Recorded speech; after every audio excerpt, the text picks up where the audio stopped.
11월을 감사의 달이라 이렇게 표현을 합니다. 오늘 봉독한 에레미야는 에레미야 선지자를 통해서 하나님께서 그 동족 이스라엘이 어려움에 있을 때 그 이유를 하나님께서 말씀하시라고 합니다.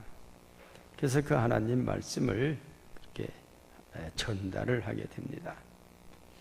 그러면 그 이유를 알았으면 이스라엘 백성들이 하나님 잘못했습니다. 그리고 회개하고 돌아오야 하는데 그 어려울 때 거짓 선지자들이 많이 나와요.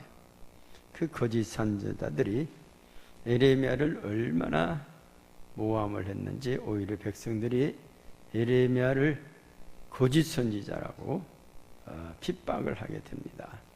그래서 옥에 가둡니다. 오늘 1절 안 들지만 우리 33장 1절의 말씀을 보면 그가 감옥에 갇혀 있는 그런 모습이 있습니다. 33장 1절 에레미야가 아직 시대 뜰에 갇혀 있을 때에 여호와의 말씀이 그에게 두 번째로 임하니라. 그렇게 말씀을 하게 됩니다. 그러면 왜 이런 에레미야가 옥에 갇히게 됐는가? 에레미야는 이스라엘 백성들이 가장 위대한 선지자 중에 하나로 에레미야, 엘리야, 모세 이렇게 쳐주지 않습니까? 그런데 이런 선지자가 왜 옥에 갇혔냐? 그것은 한마디로 하나님의 말씀을 그대로 저들에게 전한 것뿐이 그게 죄입니다. 한마디로 정직하게 전한 것이 죄라고 하는 것입니다. 하나님의 말씀을 바르게 선포한 것, 이런 일들은 우리가 역사에 얼마든지 볼 수가 있습니다.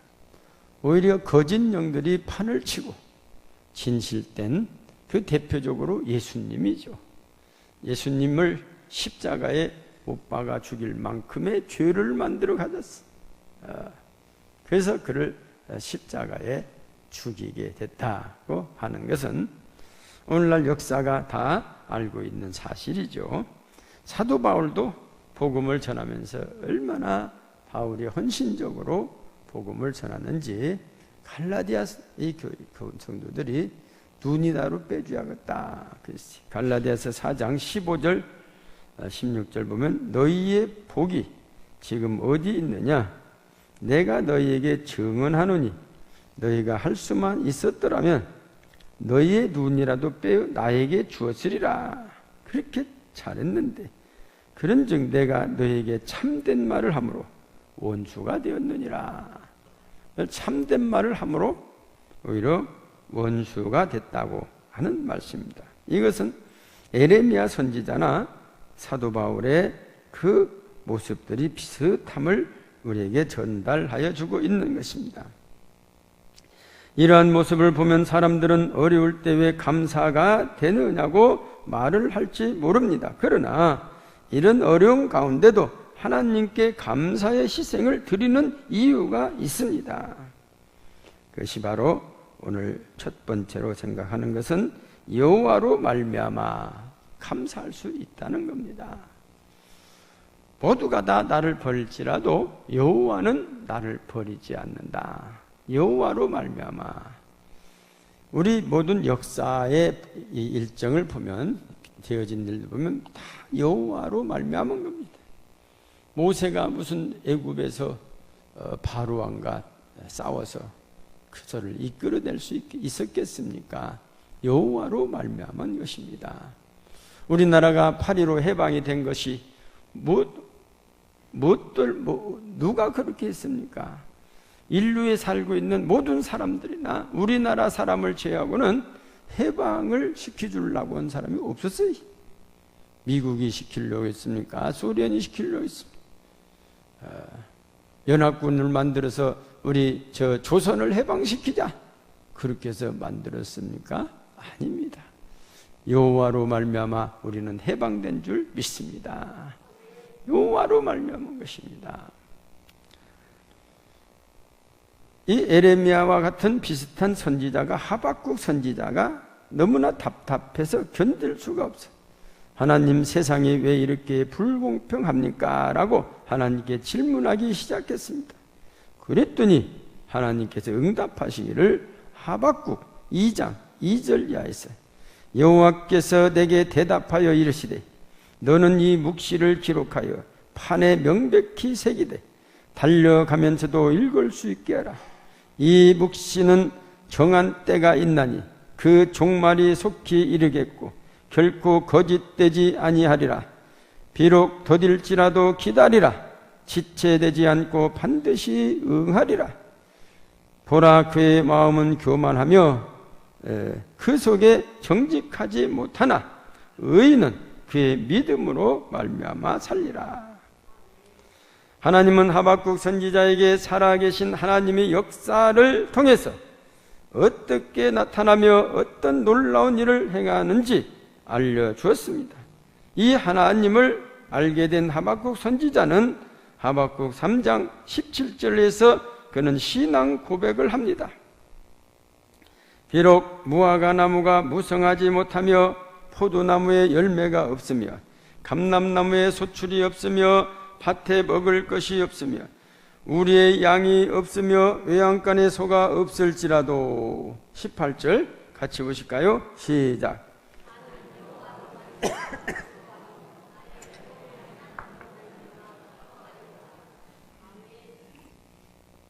여호와로 말미암아 즐거워한다. 그런 신앙 고백을 합니다. 그는 지금 가지고 있는 것이 아무것도 없는 것 같습니다. 사람들은 이러한 상황을 보면 이제 절망이다, 어떻게 살라냐고 질문을 할지 모릅니다. 그러나 모든 것을 잃어버려서도 하박국 선지자에게는 빼앗아가지 못하는 것, 그것이 바로 하나님이었습니다. 그래서 하나님으로 말미암아 산다고 한 것입니다. 그 어려운 상황 가운데서도 하박국 선지자는 즐거워하고 기뻐하고 있음을 말하고 있습니다. 그 이유가 무엇입니까? 바로 여호와로 말미암은 것이었습니다. 오늘 성경에도 마찬가지입니다. 에레미야 선지자는 실망하고 낙담할 수 있는 환경이었습니다. 그러나 그의 심령은 다릅니다. 오늘 6절의 말씀 보면 그러나 보라, 내가 이 성읍을 치루하며 고쳐 낫게 하고 평안과 진실이 풍성함을 그들에게 나타낼 것이다. 어떠한 상황 속에서도 하나님은 평안을 주셨다는 겁니다. 지금 에레미야가 감사할 수 있었던 이유는 무엇이라고 말합니까? 평안을 주신 분이 있기 때문에 감사할 수가 있었다는 겁니다. 우리 모두는 다 하나님께서 우리에게 평안을 주시는 줄 믿습니다. 우리 주님께서도 말씀하십니다. 내가 너에게 평안을 주느니 내가 너에게 주는 평안은 세상이 주는 평안과 같지 않다.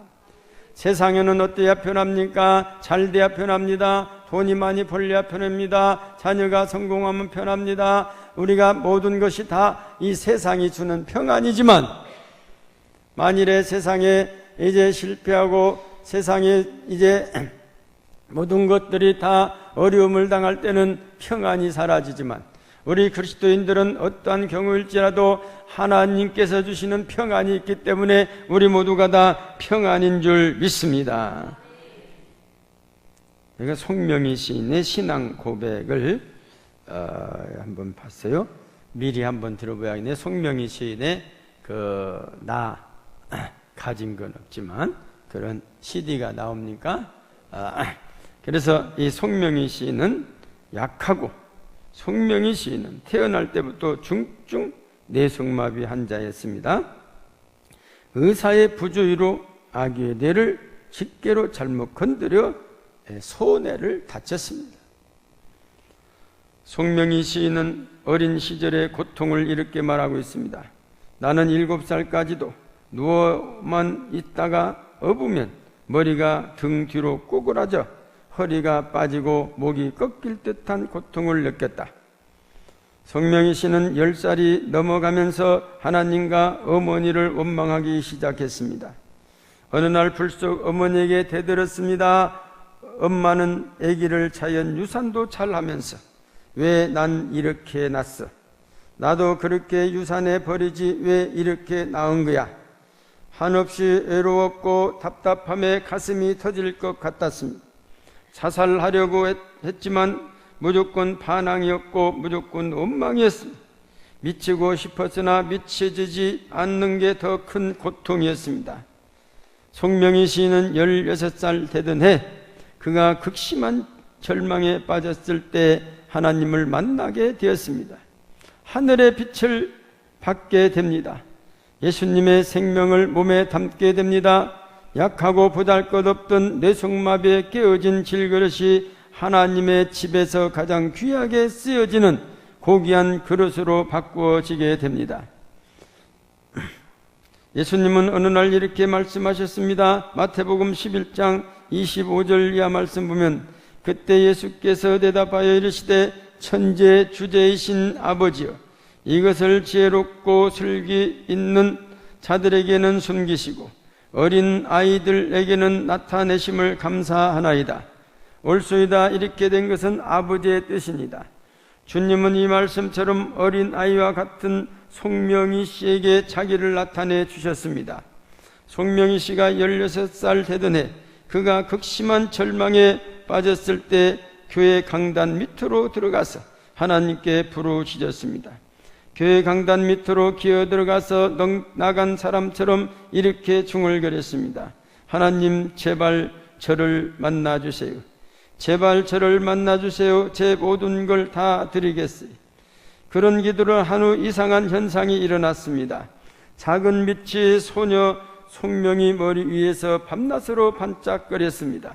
사흘 뒤 밤 12시에 다시 기도를 했습니다.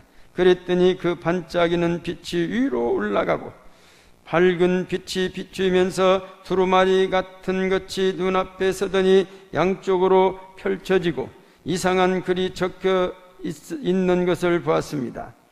한글도 아니고 영어도 아니고 한자도 이로도 아니었습니다. 생전 처음 보는 글이었지만 읽을 수가 있었습니다. 그 글은 하나님을 믿으라. 내가 하나님을 믿지 않으면 죽으리라. 그 두루마리는 말려서 다시 올라가고 밝은 빛도 사라지고 다시 작은 빛이 번쩍거렸습니다. 하나님은 자기의 빛을 소녀 송명에게 비춰주기 시작했습니다. 그리고 하나님을 믿으라는 말씀을 보여주셨습니다. 그해 1979년 10월 어느 날 저녁 어느 부흥에 참석했다가 송명희 씨는 자기가 죄인인 것을 깨닫고 통곡을 하며 울기 시작했습니다. 아버지, 저는 죄인입니다. 그렇게도 원망하고 반항하던 하나님을 향해 아버지라고 부르며 통곡하기 시작했습니다. 하나님은 소녀 송명희에게 아버지로 나타나셨습니다. 그 후부터 소녀 송명희는 성경을 읽기 시작했고 성경에 나타난 이적들에 대한 의심이 생길 때 이런 주님의 음성이 들려왔습니다. 너는 그것도 못 믿으면서 어떻게 나를 믿겠느냐? 어떤 때는 극심한 몸의 고통 중 자리에 누워있을 때 십자가에 못 박히신 주님의 손이 나타나기도 했습니다. 사도 바울처럼 그리스도의 비밀을 전하고 싶었으나 몸을 움직여 전할 수가 없어서 깨달은 말씀을 노트에 기록하기 시작했습니다. 그때마다 하나님은 그에게 시를 불러주셨고 시를 쓰게 했습니다. 소녀 송명희는 울고 또 울었습니다. 주님이 깨어진 질그릇 같은 자기에게 주님 자신을 보여주셨고 주님 자신의 음성을 들려주셨다는 사실 앞에서 기쁨과 감격에 사로잡혀 울고 또 울었습니다. 결국 송명희 시인은 하나님이 시키는 대로 나라는 시를 썼습니다. CD 됐어요?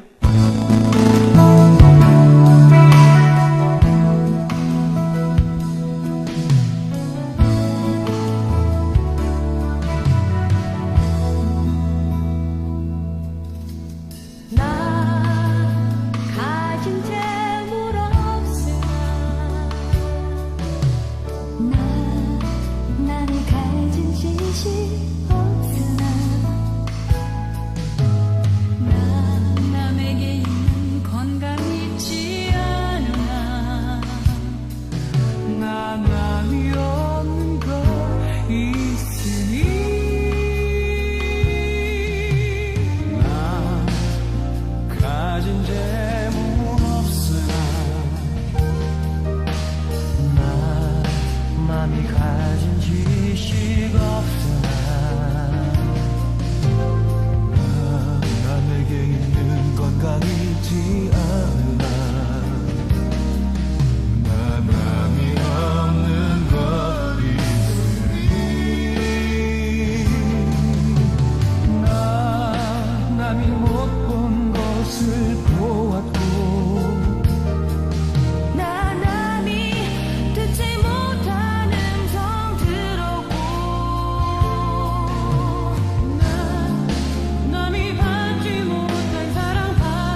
그가 21살 되던 1984년 8월 16일 극동방송에 가서 간증을 하게 되었습니다. 소원이 무엇이냐는 질문에 노트에 써놓은 시를 책으로 출판하는 것이 소원이라고 대답했습니다. 결국 1년 후인 1985년 5월 규장문화사의 여우훈학 장로님의 도움으로 그의 시집이 출판되었습니다. 왼손으로 몽땅 연필로 쓴 원고지 10권 분량의 시와 왼손으로 몽땅 색연필로 그린 그의 그림을 표지로 한 송명희 시인의 시집 3권이 출판되어 세상에 알려지게 되었습니다. 수많은 사람들이 송명희 시인의 영혼의 고백 소리를 들으면서 함께 울기 시작했습니다. 수많은 사람들이 주님 품으로 돌아오기 시작했습니다. 그때부터 하나님은 송명희 시인을 시인으로 간증자로 주님을 증거하는 반짝이는 별이 되게 하셨습니다. 송명희 시인은 1985년 5월부터 국내 곳곳을 다니며 1600교회 집회를 인도하며 주님을 증거하게 됐습니다.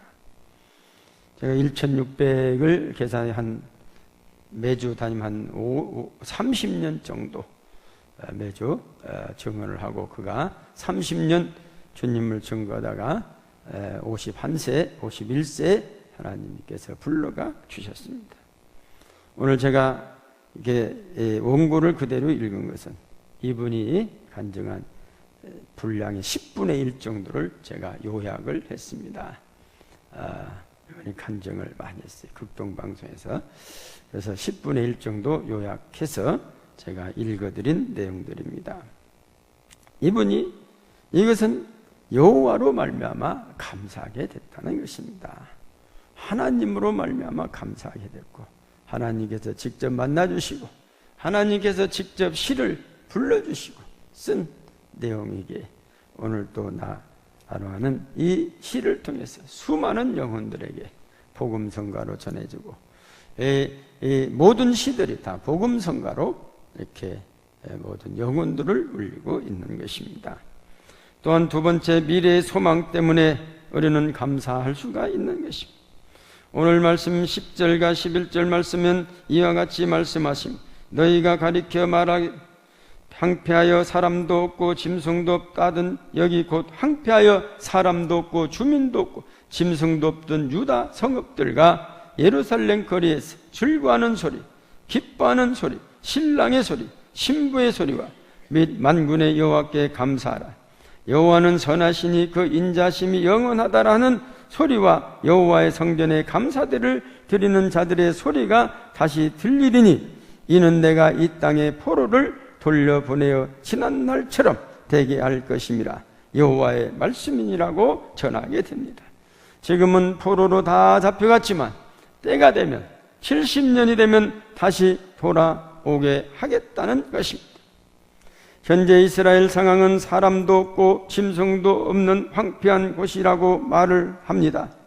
아무 소망도 없어 보이는 곳입니다. 그러나 그곳을 믿음으로 바라볼 때 예루살렘 거리에는 즐거워하는 소리, 기뻐하는 소리가 들려옵니다. 만군의 하나님 여호와께 대한 감사의 소리가 넘치기 시작합니다.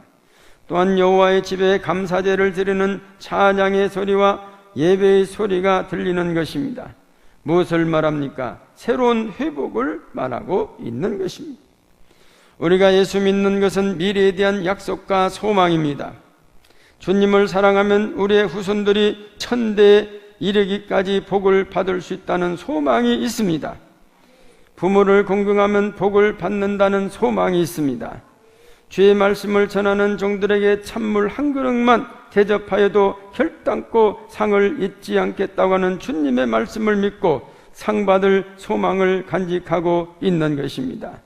우리는 계명을 지키고 주님을 섬기면 우리는 복의 근원이 된다고 하는 소망이 있습니다. 그리하여 우리는 주님께서 또한 세상 끝날까지 우리와 항상 동행하신다고 하는 그 믿음의 소망을 간직하고 있습니다. 이러한 소망 때문에 우리는 감사하는 것입니다. 또한 세 번째로 생각할 것은 천국에 대한 소망이 있기 때문입니다. 세상에는 세 종류의 친구가 있다는 것입니다. 첫째는 죽음까지 가는 친구입니다. 명예나 물질을 많이 가지고 있다고 할지라도 사람이 죽으면 모든 것이 끝나는 것입니다. 그러나 참 좋은 친구는 죽음까지 찾아가는 친구입니다. 둘째는 무덤까지 가는 친구입니다. 부모, 형제, 자녀들은 자신이 묻히는 하간시까지는 동행해 줄 수 있습니다. 그러나 그 후에는 함께 갈 수가 없습니다. 세 번째는 무덤까지 내려가는 친구가 있습니다. 이 친구는 죽음을 건너서 천국까지 동행할 수 있습니다. 그분이 바로 예수 그리스도이십니다. 우리 주님은 우리에게 말씀하십니다. 내가 너희를 이제는 종이라 하지 않고 친구라 하리라. 그 주님이 우리에게 하는 친구는 내가 너와 함께 천국까지 동행하겠다고 하는 말씀인 줄 믿습니다. 그런데 예수님을 만나면 예수님께서 죽음 건너편까지 갈 뿐 아니라 우리의 삶 속에서도 함께 하시고 역사하십니다. 우리는 그렇지 않습니까? 우리는 사도 바울이 만난 우리 주님을 우리 송명희 씨가 만나서 그는 진정으로 하나님이 불러주신 그 글을 써서 우리에게 오늘 또 전하해 주고 있습니다. 그뿐만 아니라 우리는 하나님께서 매일매일 우리와 동행하시겠다고 약속하셨습니다. 우리는 믿음으로 언제나 주님을 만나고 주님과 동행하는 우리의 삶을 살아가고 있는 것에 대한 감사가 넘치는 것입니다. 이 세상 그럽니다. 이 세상 친구는 나를 버려도 나를 사랑하는 이 주님뿐일세. 괴로운 일 당해도 낙심 말아야 영원한 주 능력을 붙들겠다고 하는 고백을 하고 있습니다. 예수 내 친구, 날 버리지 않고 온 천지는 변해도 날 버리지 않는 그 예수와 동행하며 천국까지 우리는 우리 영원한 친구 주님과 동행하는 삶을 살아가시는, 그리하여 언제나 감사가 넘치는 귀한 성도님들이 다 되시기를 주님의 이름으로 축원합니다.